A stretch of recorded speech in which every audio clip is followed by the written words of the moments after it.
Mitä? Siis sä et paukuttele enää täällä yhtään ovia. Mutta sinähän se paukuttelit. Siis mä en kuule paukuttele. Mä osaan näin. Katsoppa laittaa. Älä tule. Ja älä tule. No mä voin laittaa. Kato näin siellä. Hei, äläpä tule. Äläpä tule. Ja, mutta sä et paukuttele täällä enää ovia. Mutta sinä sä muutat hevon helvettiin tästä. Se on aivan varma, kun mä päätän sen. Mulla on puhelin ja mä soitan isännöit siellä ja vuokraan täällä. Miten sinä sen päätit? Mä soitan vaan. Susta pitää päästä eroon. Sä paukuttelet täällä ovia. Sä et ajattele yhtään, että täällä asuu sairaita ihmisiä. Sä teet tiedä tahteen näitä asioita.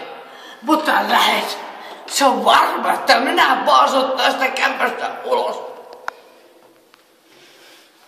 Näin on.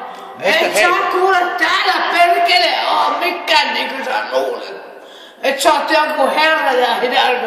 Että sä saat täällä tehdä niinku sä itse haluat. Et sä tiedä. No kumpi meistä äsken paukutteli? Minä en oo paukutellut yhtään ovia. Mä osaan laittaa selvästi oma asunnon ovet kiinni. Niin. Eikä oo pikkuhiljaa pelottavaa. Kun mä sanon suoraan päin naamaan, mikä sä oot kuule.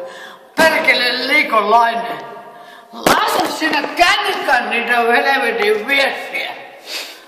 Vitus syka, saatana roppa. Mutta sä lähet tästä.